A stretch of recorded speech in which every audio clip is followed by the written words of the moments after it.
everybody, and welcome to Western Oklahoma Sports Night. I am Chuck Ramsey, the Lawdog, here, joined by my Western Oklahoma sports partner, Luke Clement, sports director for Wright Media. We are here with you for the next 30 minutes or so to talk about sports in Western Oklahoma. Luke, how you doing, buddy? I'm doing good, Chuck. How are you? Thanks for having me. Doing well.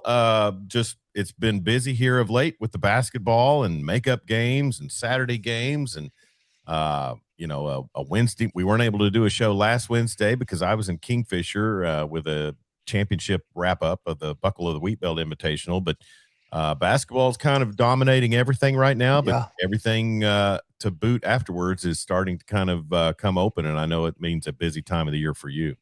No doubt, basketball is as busy as it gets. Everybody's about to be going to playoffs right now, and this is the exciting part of the season. But then SWOSU is super, super busy. Everything's going at SWOSU now: basketball, baseball, softball, track, and rodeo pickup next week. So it's a very busy time in Western Oklahoma, no doubt. You're exactly right with the rodeo, because I was thinking, man, when I get Luke on here, I know I saw a post on Facebook with Emily Beisel, a SWOSU product, Western Oklahoma gal, being, receiving some honors. And I know you keep an eye out on things like that. And, a lot of that stuff is for later in the spring when some of the other sports have wound down, but rodeo gets going pretty quick. And before you know it, it'll be time for the SWOSU rodeo. You're exactly right. And SWOSU rodeo is really good. I mean, I have a lot of fun covering SWOSU rodeo. They're competitive, and more times than not, they're near the top of the leaderboard. I think it's been, I think each time the last couple of years I've had Weatherford soccer or something going on that's kind of kept me from getting out there. But I probably need to make a point to find some little gap in there somewhere to check out the SWOSU rodeo. But I'm sure that Coach Wisniewski's got that squad all going. I know that Coach Rice is probably pretty hyped up right now with a new signing class, and then basketball is kicking along, and they kind of unfortunately right now it seems like they kind of alternate. The splits kind of go vice versa with the men and the women. And I guess the last one against Harding, the men got a big win, and the women let one kind of slip away. So hard pressed in the GAC to get anything consistently going here lately. No, the GAC is a very competitive league. There's several teams ranked on both the men and the women's side.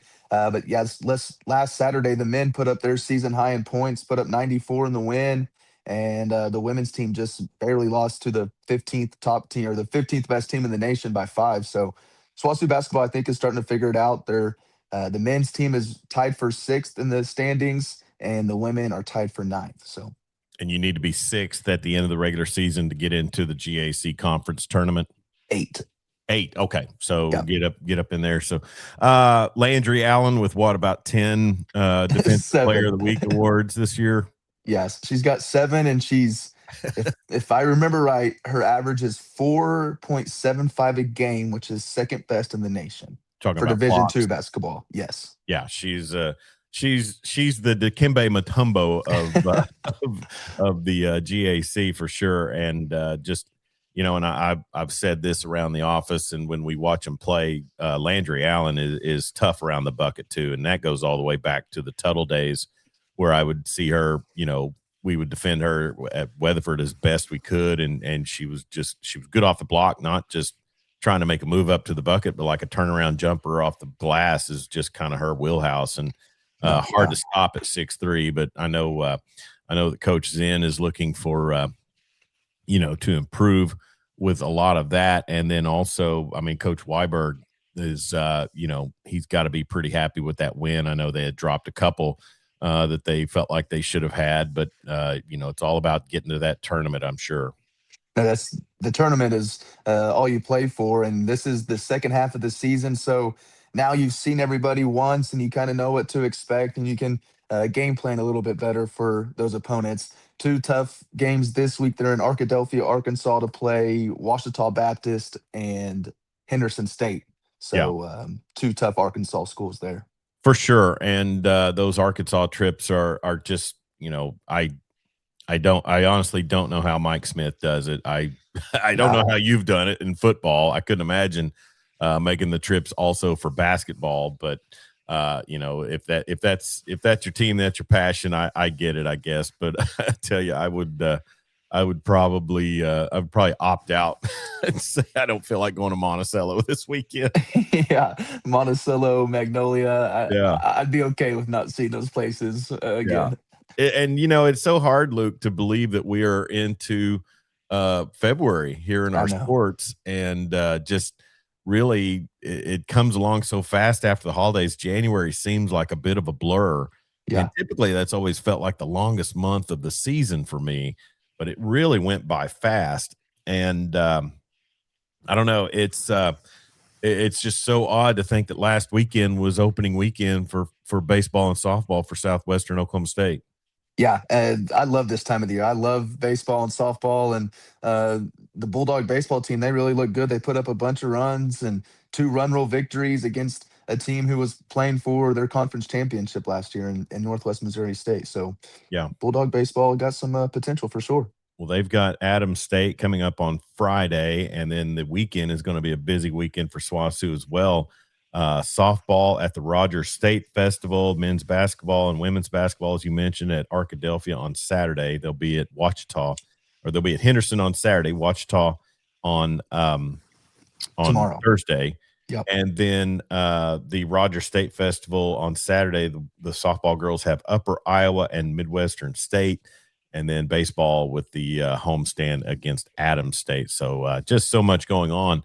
But one thing we would be remiss without mentioning, Luke, is, I mean, nothing against the other sports, but football kind of is the engine that makes the motor run. I know basketball has a lot of followers, but football is just kind of, the predominant sport within collegiate ranks. And Coach Andrew Rice has a signing class, and that was announced today on SWOSU. Who did you do the coaches show this week?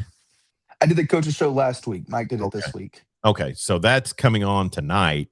Yes. I didn't see who he had to interview. He had both of the Coach Zen and Coach Weiberg for the basketball teams and Coach Head for the baseball team. But on SWOSU Athletics, there's SWOSU Athletic, the YouTube channel. There is a interview with Mike Smith and Coach Rice talking about this year's signing class. Okay, so we'll share a link to that on the social media, and also maybe in the description of this video. So be sure and check that out. And if you are watching, and we hope you are, be sure and give us a comment. Tell us what you've got going on. Like I said, we'll touch on the SWOSU signing class. We'll also talk basketball for high school going around. Luke had a big matchup last night in Thomas with Hydro-Eakly versus the Terriers. I was on the road to Kingfisher for 2 big matchups there between the Eagles and the Yellow Jackets. What seemed like my 8th trip to Kingfisher in the last 3 weeks. But also, then, before you know it, and we won't really get into it too deep tonight, but soccer will be coming around for the high school, and then also just a whole bunch. Plus, it's Super Bowl weekend, Luke. Yeah. How could you forget about that? Yeah, there's going to be a New England Patriot championship crowning coming up. No, I don't know. I couldn't tell you. I hear so many things, and I don't have a dog in the fight, but it just it would be interesting to see if that were the case. But I know you being an AFC Pittsburgh Steeler fan, you wouldn't wouldn't care to see that. No. But anyway, so the signing class for Andrew Rice, quite a few high schoolers on here. One in particular that you brought out to my attention, and I noticed, was the quarterback from Jones, Oklahoma, Jones High School, Asen Hansen, 5'11", 185. He's coming off of a state championship in which, didn't they beat the Washington Warriors for that state title? They did. They knocked off the 2-time defending state champion in Washington. Yeah. But no, yeah, Jones a 14-0 undefeated state champ, and Asen Hansen responsible for over 4,000 all-purpose yards this season for the Longhorns. So I really think the SWOSU got a good pickup there.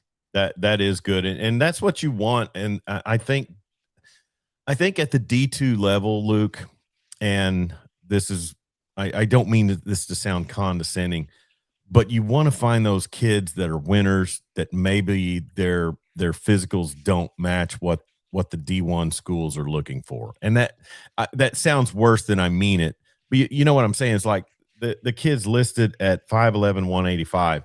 Yeah. I mean, you would be hard. I mean, he would be hard pressed to find a D1 school that wouldn't tell him, you can walk on and Yeah. you're going to run scout team, and a kid like that may come to SWOSU, show out for 2 years and get, this day and time could get a portal look to a bigger school, and an NIL bump, Yeah. So it's interesting to see. And I think that's probably what Coach Andrew Rice realizes is I've got to find those kids that are gamers that, that the big schools don't think have the physicals to come day one and compete. Well, it makes me think back. Coach Rice's first year here, the quarterback was Kai Coons, a little guy. He was a D1 bounce back, didn't make it at Kansas, and just came and completely balled out at SWOSU, ran up and down the field. And like you said, the size, coaches might not say that there's size requirements, but every coach has certain parameters that they look for when recruiting Yeah. certain positions. And quarterback, I think, is one that probably has the sharpest parameters. And I definitely think at the D2 level, there's a little more leeway for guys of smaller size to have success. Yeah. Well, and like I said, it's no slight against a kid who's No. probably definitely a player, 4,000 yards of offense. And Jones, like I said, they are in 3A. That's 2A. Oh, 2A. Okay. Who was the Big 2A? Lincoln and Sulphur were the championship in 3A. So Yeah. 2A, and Washington was a program that had a lot of big players, and they're right outside of Norman. And I always question schools that are right outside a big metro area. But it's just one of those situations where, and let me ask you this, and you follow SWOSU enough as their sideline reporter. Do you think a coach wants to look at it and say, I would rather bring in, I mean, you're going to have to probably balance both, but you're going to have to look at the upper level quarterbacks that want to transfer in to get a chance, or the high school kids that maybe didn't get the offers from the big schools that want to come here and prove themselves, and both want to prove themselves. But it's, I don't know. It would be interesting to know the thought process with regards to recruiting teams and things like that as to which one you would actually prefer. I don't know. I think it really just depends on the coach or the team, the makeup of the roster. If you look at the signing day, not only did we get the Asen Hansen, the recruit out of Jones High School, but also a transfer quarterback out of a JUCO. You're going to have to remind me of the name of that school. Charles Mutter from Emory and Henry University. So is the transfer quarterback they show. Rice definitely got the high school guy that maybe was a little bit overlooked and has a little chip on his shoulder and wants to come and prove something. And then also the JUCO guy who's maybe the same thing, a D1 knockback and had to go to the JUCO route and is trying to get his way back to the top. So I think it is interesting. Both guys are having something to prove, but, coming from a different place. Yeah. 3 transfers from Cisco College down in Texas. Mary Hardin Baylor, Landon Sanders, a defensive back, 5'10", 160. I know from my friend Corey Hogue down in Texas, who used to write for Dave Campbell's Texas Football and covered non-FBS schools for them. Mary Hardin Baylor is one of those big-time traditional D3, I think, schools down in the state of Texas. So I'm sure that kid's a player. No players from Elgin on this list. First time in Andrew Rice's 3 recruiting seasons, no players from Elgin. I'm sure the Lawdog isn't too upset about that. Hey, if they come here and play out, that's fine. I just hate what they've done to Weatherford in the high school ranks. But it's like I said, there, you pointed out before we came on the air, Noah Armijo, tight end, 6'6", 255, a transfer from New Mexico Highlands. 6'6", 255, man. There's some programs in power conferences that wouldn't mind having a tight end that size, but just a lot of names on here that we will kind of research out a little more. None that just jump out to me as far as high school goes. that I covered, but they also picked up a defensive lineman from Jones, 6'1", 250, Dorian Wiley. So, you know, just all kinds of interest for Andrew Rice to follow, you know, the high school sports. And I think he's showing that he's going to go and find the talent that he is looking for within the state ranks of Oklahoma. If I believe right, that Dorian Wiley, the D lineman from Jones, had over 15 offers, and SWOSU was able to sway him. And I think that says a lot about not only Coach Rice, but his coaching staff's connections inside the state to be able to go and recruit these top high school recruits that are wanted, and they're going to be in Weatherford. Well, and also a connection with Jones, former, I think, defensive lineman, maybe offensive lineman, Isaac Robinson. Was that his name? Yes, I know who you're talking about. He's my physical therapist in Weatherford at Sayre. Is that so? Well, he was training there. He was an intern or something like that. So I know exactly who you're talking about. He was on the O line my first 2 years on the sideline. Yeah, big kid from Jones. So yes, sure we got an in there. yeah, we're thinking about him.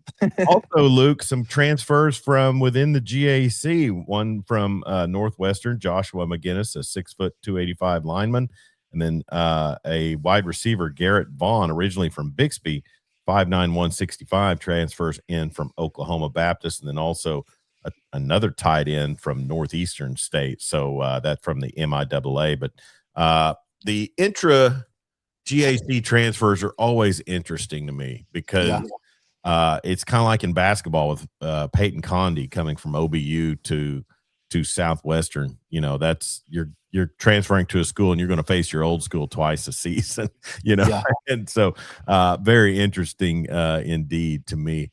But you know, I think a lot of trust can be placed in Andrew Rice. I think he's shown that he's got the plan and the intuition and the vision to see what he can do at SWOSU. I would say probably going forward, it's just going to be trying to safeguard. I know they signed him to a new contract, but safeguarding him from being tabbed up to go to a higher level. No doubt. That's the dilemma for all small schools around the nation. Is all these schools, all the big schools are firing their coaches, which results in coaching changes everywhere. Look at Coach Signetti's, Kurt Signetti's, who just won the national championship at Indiana. I mean, he started out at the D2 level and won there. So everybody starts somewhere. Yeah. Well, and interesting list, and we'll be sure and check out the video on YouTube with Coach Rice and Mike Smith talking about the signing day. And like I said, so much going on with SWOSU sports. We are keeping a keen eye on SWOSUathletics.com to be able to keep up with that. And so, Luke, really, you know, for you and I this time of season, it's just basketball. I mean, it's you probably live it. I know you live it every day because I used to do your job, but you do it much better than I ever did. Oh, it's a daily grind to keep up with basketball scores and try to find something a little bit extra than just reading a score. And you know, sometimes you're able to find stuff on social media, different things like that. You know, I wonder if anybody really realizes what the actual stats were of the game between Mangum and Frederick last week, where the referees cleared out the entire Mangum side. That was an afterthought. Sorry. Yes, that was what a wild game. But I imagine that those stats were an afterthought. I know that if I was broadcasting that game, writing down who scored wouldn't be my first priority after just trying to comprehend all of that. Yeah. And so both those squads are 2A. Am I correct? Yes, I do. So Sayre could end up going to either one of those places, couldn't they? Indeed. Yeah. So get a little rowdy. You could end up with Max Patton being asked to leave. And really, we should have reached out to Max to get him on tonight. He could probably give us a little more perspective about Mangum and Frederick. But I did not know that Mangum had a radio station down there, and I don't know the format or anything. But the gentleman who was announcing said he's been in broadcasting 40 years. I know because he said it about 8 times. Yeah. But then also, I mean, the emphasis that he was the only human being over on that side, except the Yes. woman who started feeding her kid the bottle. So, I got I'm with him. I've never seen anything like that, heard of anything like that. I mean, usually they'll target one guy and say, you got to go. And I saw the dude on the Yeah. video, the red hoodie, tell him he sucked. Yeah. And He meant it too, didn't he? yeah. And there were some people, there were some Weatherford fans that got kicked out of the Buckle of the Wheat Belt Championship last Wednesday for telling the ref he was awful. And I don't know. The word I heard was they told him he was awful. Maybe they told him he sucked. I don't know. But Yeah. Apparently officials are not going to tolerate that kind of criticism. Yeah. What's funny about that whole deal is I'm at work today, and Destiny, our secretary, comes back there and says, we just got a phone call, somebody asking about the Mangum Frederick game. I was just wanting to know what the deal was. So I called him back, and he's like, yeah, or we talked about it for a couple of minutes, and he goes, yeah, I thought that was you guys who were doing that. And I said, no, there's another radio station out of Mangum who was covering Yeah. that one.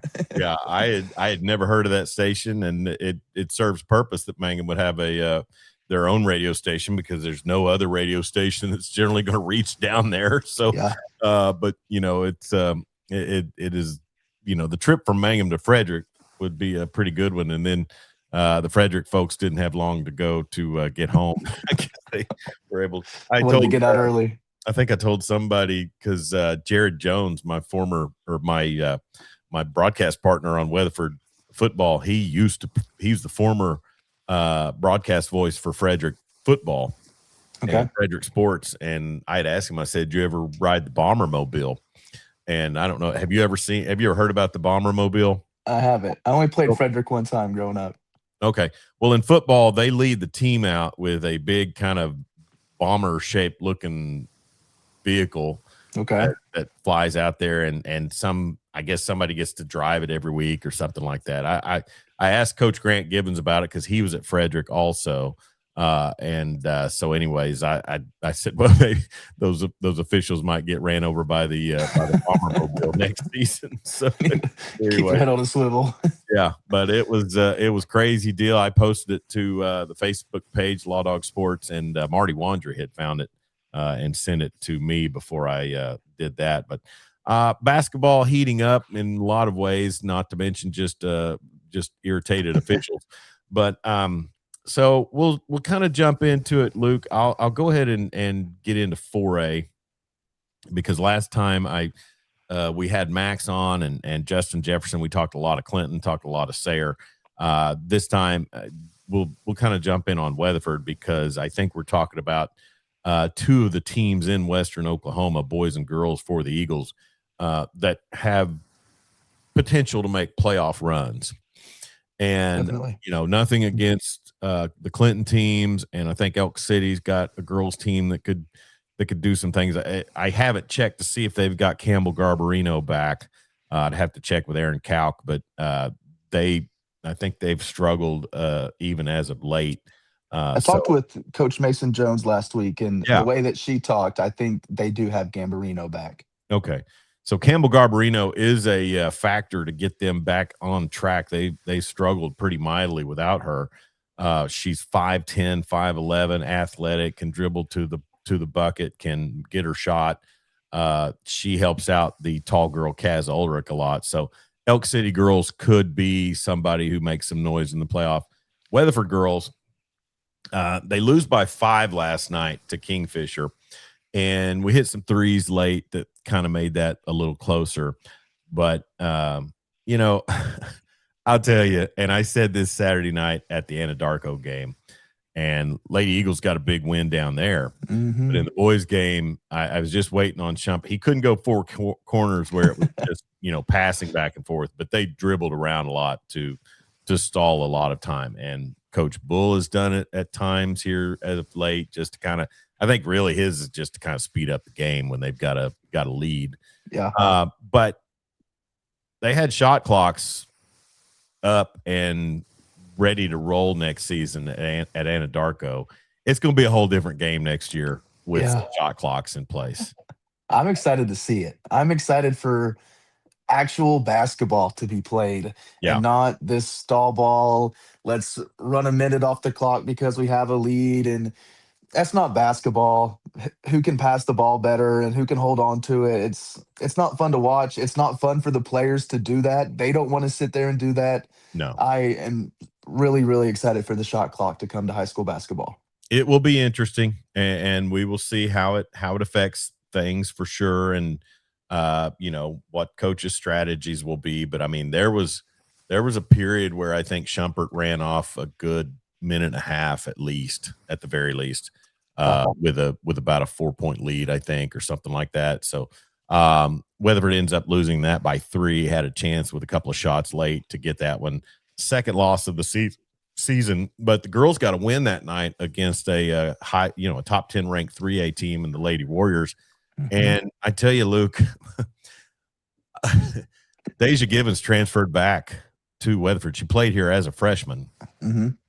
transferred with mom and dad taking jobs at Duncan, played for the Demons down there for 2 seasons, averaged about 15 points a game both seasons, I think, has come back. And I'm telling you what, thank goodness she has come back because she's consistent offensively. She handles the ball. She's doing a lot of things to help them to the record they are. And man, I'm telling you, they jumped up to number 9 in Monday's poll, and they're tied with Hera, who they beat the I week rarely before. see that. That surprised me. You Yeah, never hardly ever see teams tied in there. it's just about the points, I guess, and each with 520 points. Um, the loss last night to Kingfisher, um, you know, it's hard enough to beat Kingfisher in the Hive. I Tough mean, place to play. but I'll tell you this much, that is not the same Kingfisher crowds that I had experienced the first 2 seasons I had ever gone there. Not as They packed are out and It's rowdy and not nearly what it has been in the past. Nothing like it was. And they've got 2 good teams. yeah. You know, I don't know. Maybe I don't know. We were talking about it on the way home, and I said, I don't know if it's kind of a micro rebellion against having to pay extra property taxes to pay out the lawsuit settlement from the hazing incident. I don't know. It could be a lot of things, but Yeah. with their basketball programs, I mean, so much history and legacy within 10 years, Yeah. and just not the crowd that you would expect for a top 10 ranked girls team, and then also a boys team that is top 10 and came out and played hard. But Weatherford, it's just so tough for them to deal with that Kingfisher squad because they've got 2 5'10" girls who are just kind of all over the place. And they do well. They caused the Myers girl to shoot the ball poorly in the first half. She kind of came alive in the second half. But the previous game in the Buckle of the Wheat Belt Invitational, both of those girls had 19 points apiece. And that's tough when you got 2 players Yeah. nearing the 20-point mark. It makes it tough. But even in that game, the Lady Eagles came back late and cut a double digit deficit to 8. And so, but the boys, after falling to Perkins Tryon last week in the Buckle of the Wheat Belt Invitational, getting a scrappy physical win at Alva. And that was another thing about the girls too. They beat Anadarko after falling in a heartbreaker Yeah. overtime at Alva, where Deja had 31 points. Chad And told me a little bit about the setting of that game, said that one was a rowdy setting. well, I'll Just a say little, this. maybe a little packed, cramped. Let's just say that if you really, and I noticed this when Weatherford went to Broken Bow for football, if you want to get under the skin of opposing squads, put your pep band next to them.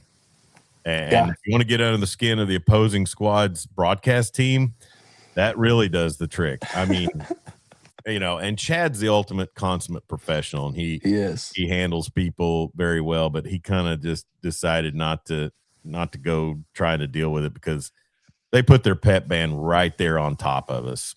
And the thing about it is it's like they were all spread out. It wasn't like they were all kind of condensed and they're as one harmonious group.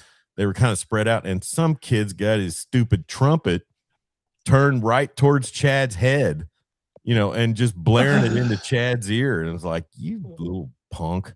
Poor guy. I started to craft a sharply toned letter to send to the athletic director, but he was a nice guy. It was a nice setup until the pep band showed up. But Yeah. But I hate all pep bands at basketball games, Luke. I mean, See, I totally disagree. really. I think more schools should have their bands inside gyms. It's a small condensed area and it just echoes.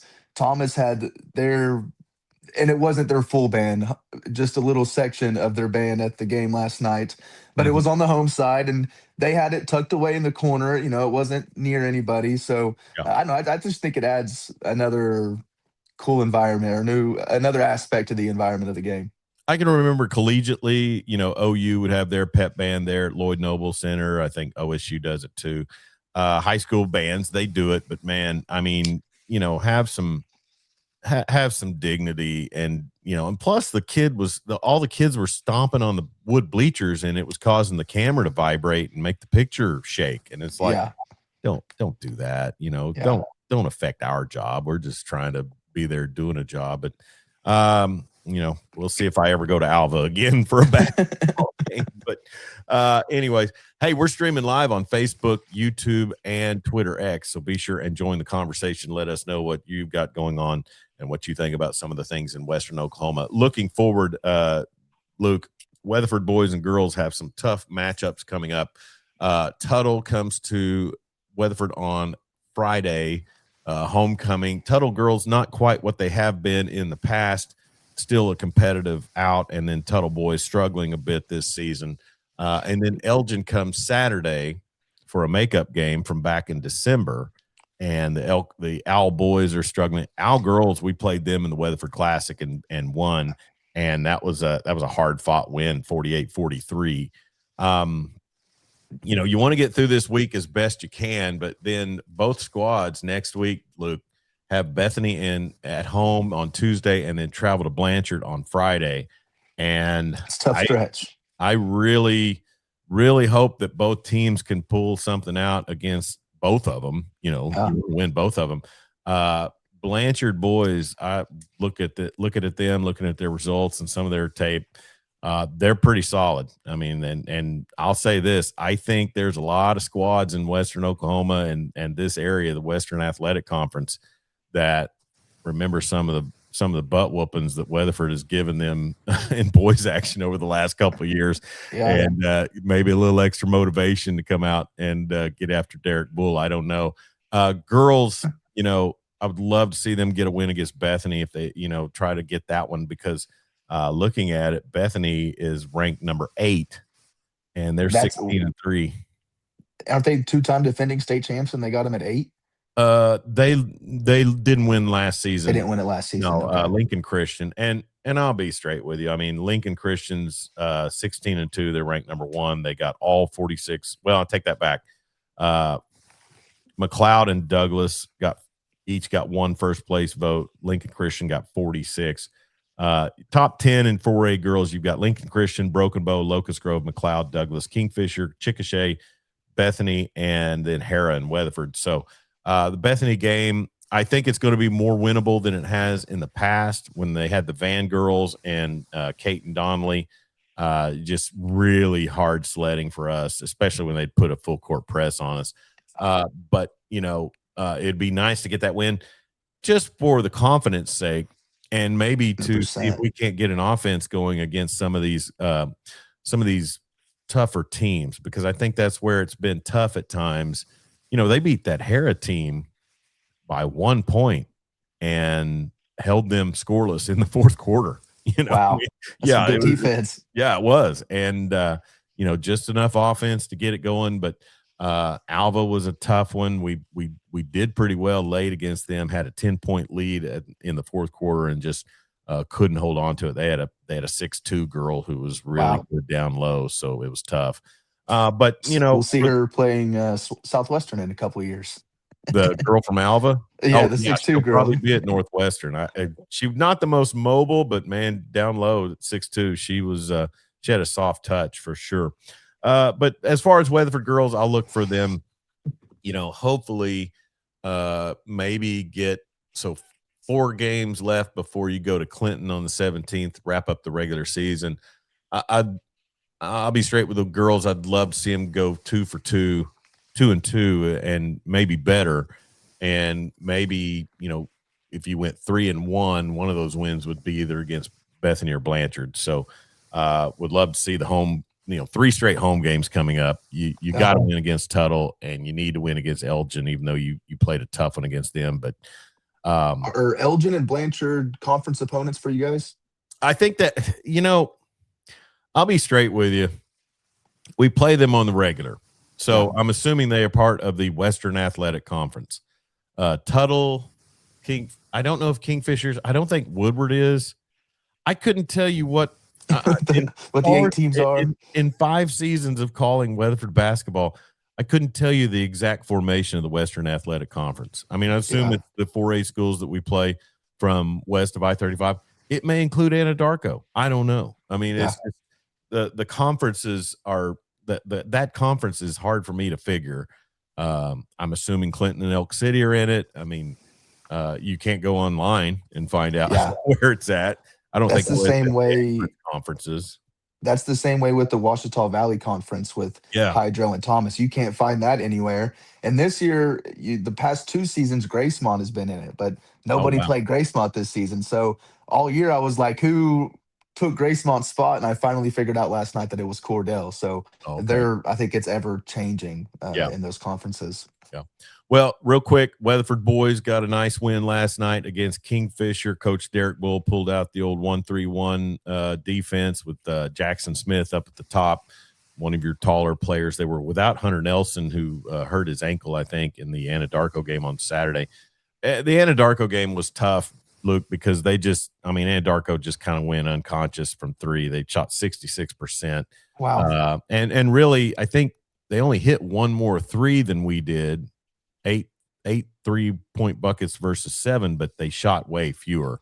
And I know that efficiency makes a difference as you're going down the road. But anyways, the Weatherford boys, I will love to see how they look against Bethany and Blanchard, because I think they can beat anybody in this conference, anybody they face. They've just got to play their ball game, and really it kind of hinges on Jackson Smith and Cooper Bryant getting those easy buckets down low, Jackson getting to the bucket, getting calls, and then also his mid-range game has been outstanding this season. So, and they're always going to play good defense. So like I said, that 1-3-1 last night, I could tell it's the first time this season he sprung it out on a team that I've seen, and I could tell that they were affecting Kingfisher a bit. So they got the win in that one. So nice job there for them. But it gets tough. I mean, like I said, Tuttle and Elgin won't be too much, hopefully, to deal with. But Bethany and Blanchard next week will be tough ones. There'll be some good ones. I feel like the past couple of games, I've heard Cash Weiberg, Dylan Epp. I've heard those 2 names a lot. It seems like they've really stepped up their game and have really contributed on the offensive side. Yeah, Cash Weiberg has really gotten his outside game going. He had a couple of 2-point buckets last night as well. Kingfisher tried to press, and we handled their press pretty well. Got some, when a team presses, you want to be able to break their press and get an easy bucket down low, and that's the best way to really handle a press in my book. But Cash Weiberg, Dylan Epp, they've shown that they can find. Even Jacoby Flynn has made some threes outside lately, and then he's a great defender as well. But Weiberg gets in there, and he can come off of a screen, get up a shot quick, or be out in a spot and kick it out to him. He's got a good 3-point shot, so that's something that teams have to deal with. Our thing last night, and I think it was a little bit of a interesting look, was dealing with a team without the benefit of our power forward, Hunter Nelson, because he's 6'3" and he's athletic as all get out. And I mean, he really can can play defense well against really about anybody on the court, except maybe some smaller point guards. But it'll be interesting. Weatherford boys with a great record so far this season. I don't know if anybody expected that after all the graduations last year. I kind of did, I'm going to say, just because I knew those kids were wanting their chance and have been practicing every day. Something to prove.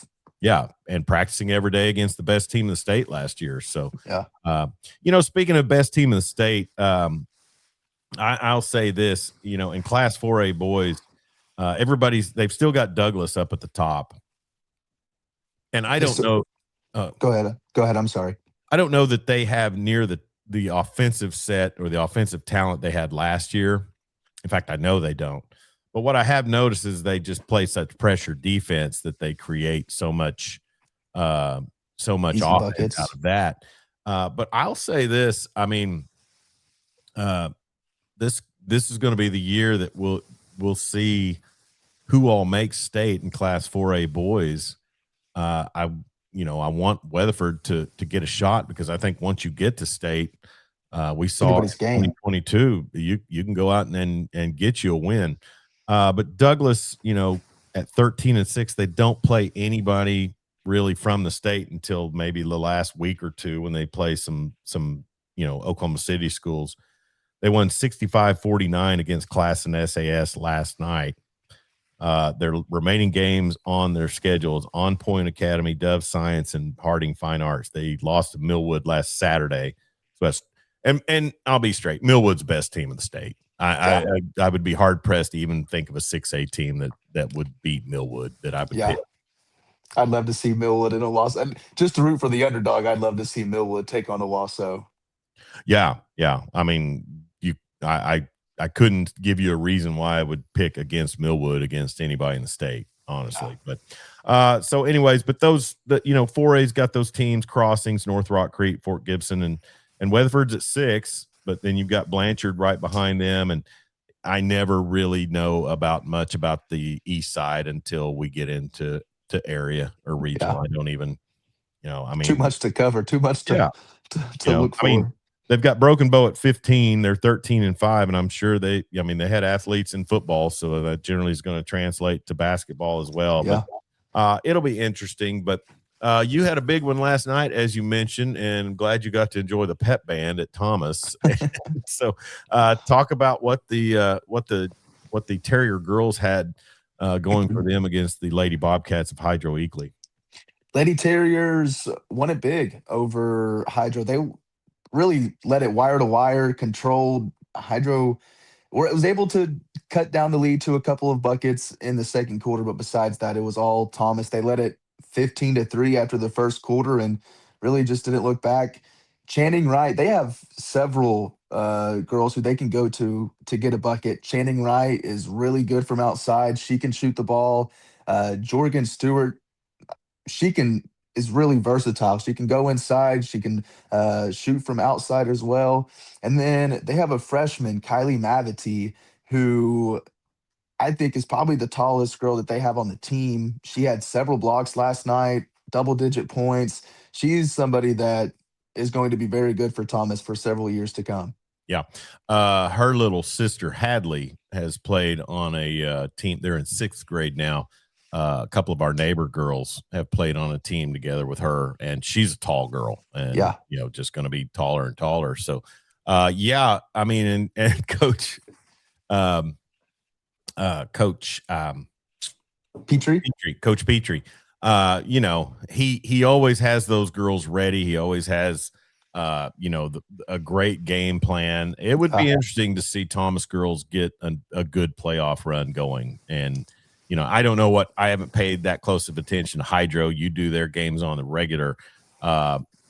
It's hard to believe, and I see Reese Berkey on the roster at SWOSU, and I'm thinking, man, that was some teams back then for the Lady Bobcats. But small school ball is cyclical. You know that from playing at Minco, and because I'm sure they dropped off the map when you left.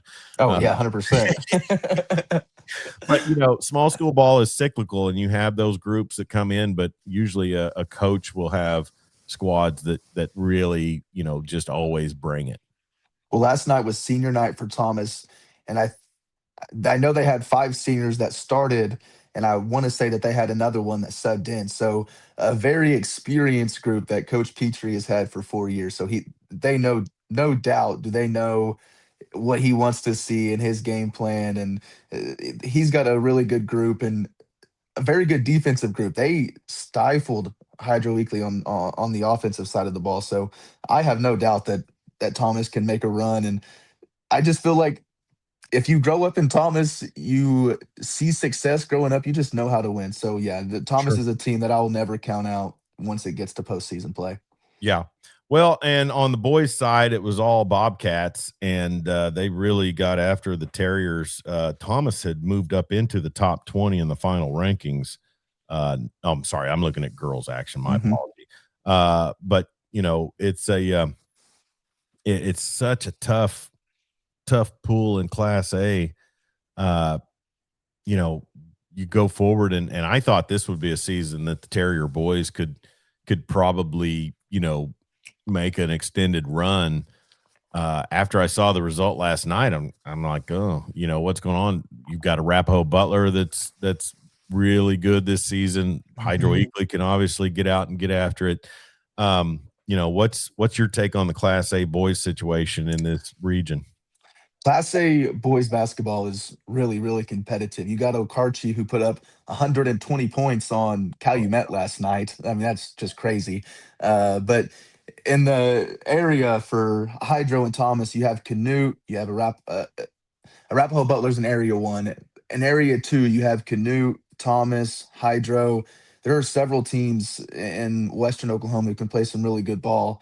Hydro-Eakly, their biggest pro is the 2 big men that they have inside, Hudson Warner and Peyton Lyerly. When those 2 get going and can play off of each other, they are very, very hard to stop.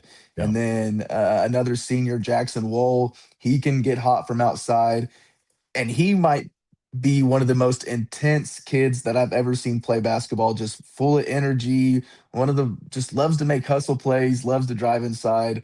The Bobcats have a couple of weapons that can definitely help them out during postseason play. Yeah.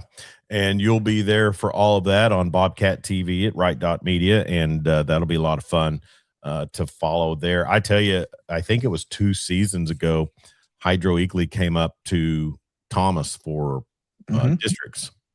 That was my And, first year calling games. yeah. And I remember watching that Hydro-Eakly team and thinking, man, Thomas could stand and see if maybe they could put together a co-op to get those kids to come up and play football. There was some meat there in the Orrin Yeah. Lobs squad there, I think, in his first season.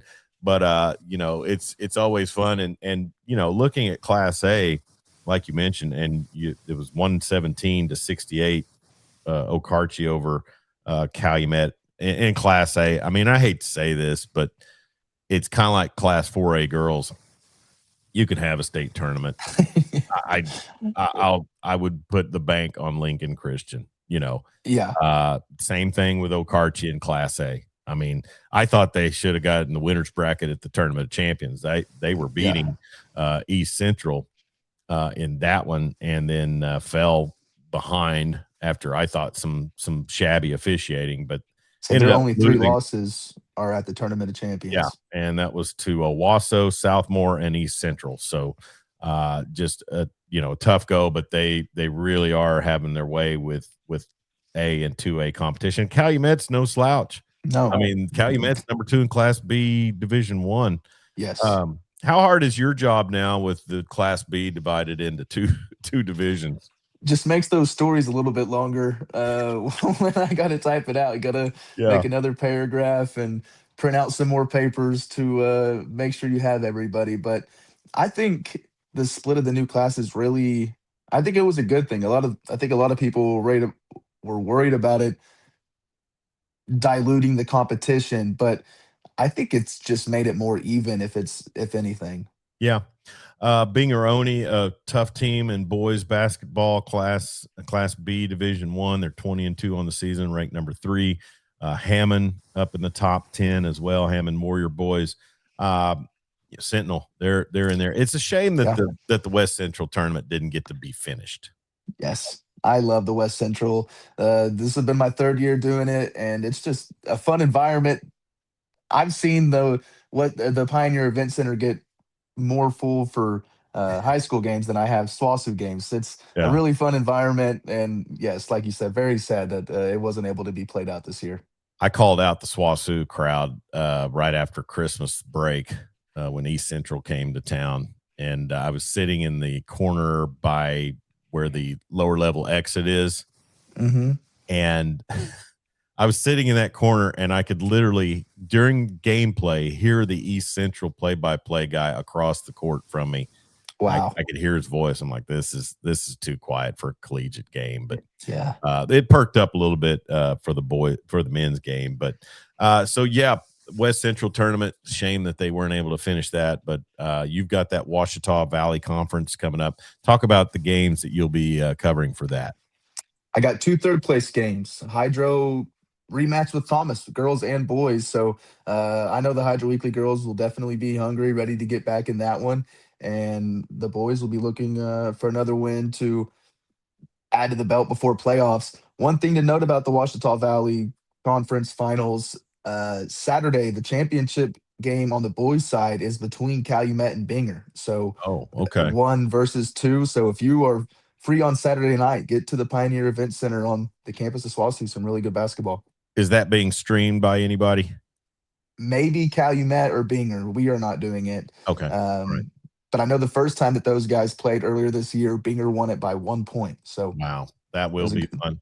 You yeah, know, looking at Class B Division II, Dover's at the top. Number one, Jared Reese, the former Kingfisher coach yeah. who won all those state titles at Kingfisher. He's got Dover at 21-1. Right behind them is Vici at 22-2. And What I know class are they? that's B2. Okay. So that'll be interesting. Fort Cobb Broxton boys in B1, also in the top 10, as well as Hammond. But yeah, so I've got basketball. It's an afternoon game against Elgin on Saturday. So what time is that game supposed to be Saturday for Thomas and Hydro? 7. And 7. then the So it's night Calumet game. Binger game would be 8:30. Okay. I might check with the wife and see if she wants to come into town and check out some Terrier basketball and the Hydro-Eakly. You know, most of those kids that play for Thomas are my neighbors, so Yeah. I should probably get to one game. And every game they've had so far this season's been the same time we had a Weatherford game. But anyways, so basketball heating up. Playoffs will be here. The Thomas is hosting districts. Where's Hydro going for districts? We are hosting the Wayne Bulldogs, so we are Okay. staying home, thankfully, There not you having to go. travel. That's nice. I'm really happy for you there. And, Yeah, right. so Saturday, I guess Squirtle will do the reveal show for 4A through 2A. Yes, Maybe will that be yeah, this weekend? 4A through 2A Saturday morning, I believe. Somebody said they watched it last week with Mark Rogers on there Yeah. doing the reveal show for Class A and B. But we'll see where Weatherford, Clinton, and Elk City go. Clinton, man, it's just I feel bad for the Red Tornadoes because I think they've got kids that play hard. I think they've got kids that try. It's just being in 4A and playing some of these teams. I mean, Woodward is a team that I look at and think, they've lost to Weatherford 4 times. They've only got 5 losses. Wow. Where would they be at if they didn't have to play Yeah. Weatherford, 4 times already? And You guys have played Woodward 4 times this year? 4 The times. boys? Season opener, championship of the Arvest Bank Classic in Chickasha, regular season return trip at Weatherford, and then semifinals of the Buckle of the Wheat Belt. Wow. Yeah, and Woodward won the And they're third coming here place. for districts, right? I'm sure they will. I'm sure they'll be here for regionals. But Woodward won the third place game at Kingfisher, defeating the home team. So they were pretty happy. And I tell you, we'll be paying attention to Caden Gaines over the next couple of years, and even later in this year. I mean, 6'8" with a handle and a touch. I mean, he's just going to increasingly be a lot to deal with, and it'll be interesting to see that. Hey, I was going to tell you, I ran into Coach John Higbee today at the store. There you go. How was he? He's doing all right, and it was great to see him. I told him how much I've appreciated him over the years, and when I did your job, he was always so accommodating, and that meant a lot, being that I was the voice of Weatherford Yeah, football. no doubt. But he's always had a quote, and I've said this before. I don't know if you've been privy to it, but John's the funnest interview in coaching. I A lot of mean, personality. a lot of personality. He won't give you he'll give you more than just coach speak. 100%. And he'll cut it straight. And the post games with Marty Wandry on Red Tornado TV, always cinema must see. And I'm not involved with it. I'm not, I consider him a good guy. I wish Trevor Powers luck. I'll just be surprised if you're able to replicate kind of what Coach Higbee had going there. I don't know. That's just my take from the outside looking in. It may make a lot of Red Tornado fans mad. I'm not against Coach Powers. Like I said, I don't have a dog in the fight if they win every game, but the Custer County conflict, I'm good with that.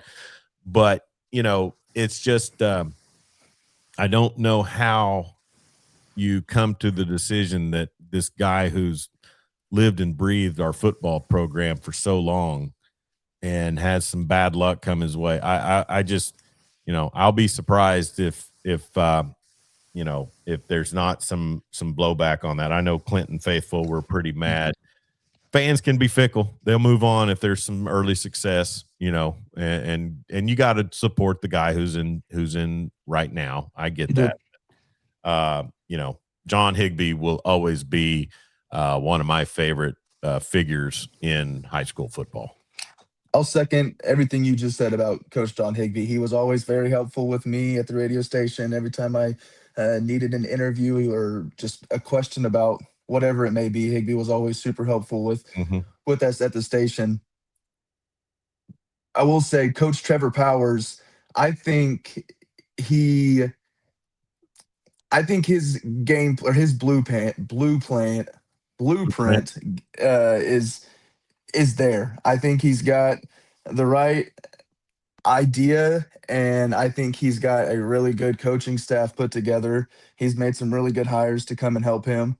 And how many head coaches has he? I heard you say Tyler Watson, and then also I can't think of the guy's name, but the head coach out of Texoma. Yeah, he was at Texoma. So that's a guy who would have gone head to head against him at hooker. Indeed, you're exactly right. That's what he told us after the press conference. He said that me and him had some battles when I was at hooker and he was at Texoma, and I think it might be a process to get the athletes and to develop everybody, but I definitely think Powers has the right idea and the right blueprint for a new Clinton football program for sure. Yeah. Well, one thing, and I know speaking with Coach Higbee in the past, and I think it's a situation with a lot of the more rural located 4A teams is depth, and you start getting a rash of injuries, and it makes it tough. And I know Coach Higbee not only dealt with his own injury early in the season, trying to get through that, but then also his players, and things like that. But it just I'm sad to think, and he may find a place where he's gonna go to next, and I would imagine his name will be somebody's target on the market. I don't see how it couldn't be. Winning coach. I hope the best for him, and I hope he finds a place where he's happy. But like I said, you talk about a guy who lived the Red Tornado program and brought success there and a state championship as well. So, but yeah, Trevor Powers, I mean, the success he had at hooker speaks a lot about him and how he was able to develop athletes also in a rural community. Oh yeah. Not a lot he had to fight to get kids out there, and he did it for 8 solid years. Yeah. I like I said, I'm not against Coach Powers one bit. I just kind of don't feel great for my friend, and I'll consider him a friend because he's always been a friend to me. So, but things change, things move on. So we'll see what happens. But what do you got? Let's see, you got basketball going on. Are you you know, SWOSU baseball, softball, as we mentioned, kicking up. It's just a full slate for you as we get along. It's staying busy. Basketball or Hydro-Eakly basketball for a couple more weeks. I'd love to go on a run with them. Yeah. However far they want to go, I'll be there. And then it's basically just calling coaches and getting stuff ready. Baseball is right around the corner. Softball is right around the corner. Those are big things in Western Oklahoma. Mhm. Several very talented squads this year who are looking to add to the trophy case. So it'll be a busy spring, but I'm looking forward to it. So will you also be doing some of the I-40 Classic when baseball gets Yes. started? Okay. Be there, Hydro-Eakly baseball and softball. I Yeah. really love doing Hydro-Eakly baseball and softball. It's Yeah. small town. It's fun. I filled in. I did some my first year with Wright Media, some of their playoffs. I've Yeah. never called a game at Hydro, but they went to playoffs in both baseball and softball. It's both times I got sent to Sterling. And, Okay. yeah, and called games at Sterling, and you know, that was a tough pull to go on the road for regionals there. But great support from the Hydro-Eakly Bobcat Yeah. Nation, and they support all their sports really well. And you know, plus if you get there and you know, go to the game early enough, you can stop by Gloria's and get a chicken fry. There you go. All right. Well, who you got for your Super Bowl pick? Seattle 21-10. Now, is that your head or your heart? That's my head. I think Seattle has a more complete team. I think their defense is a little bit better, and I think they have better weapons on offense for Darnold. Drake May led the league in fumbles this year. Nobody wants to talk about that. He hasn't looked too good in the playoffs, and he's going to have to rely on his. He's had terrible weather. He has. I'll give him that. I'll give him that. I mean, didn't he lead the league in explosive plays? I don't know that stat. I haven't heard that one. Well, and you know, I think I'll say this: if the Patriots win one, I think it'll be so funny to be kind of the antithesis. Even though Vrabel's a Belichick guy, yeah. But to win one without Brady and to win one without Belichick, I'm kind of all for that. But I probably would go Seattle just because it's on the West Coast. Yeah. I heard Dan Orlovsky, I think today, said that the Patriots need a huge day from Stephon Diggs. I'd be surprised if you could get that to go. And then Ramondre Stevenson, the former OU Sooner, he's always tough to bring down, but just a bowling ball with hands. He is. But you know, the story of Sam Darnold carries on, and you know, for him to get a Super Bowl ring after all of the hectic career paths that he's had, that would be huge. I would love to see it for Sam Darnold. All the times he's been kicked out the door and said he's not good enough to. Yeah. After the year he had last year in Minnesota to go 14-3 and nah, you're not the guy. And then to do it again this season, we're going to run with JJ McCarthy. So yeah, that's always a great game plan. So anyways, well, Luke, you have yourself a great week. Thanks for jumping on. And it's always fun to do this. We'll shoot for next Wednesday as well. I won't have a game. I don't know if you will or not, but also I think the districts and regionals are being done a lot different this year for us.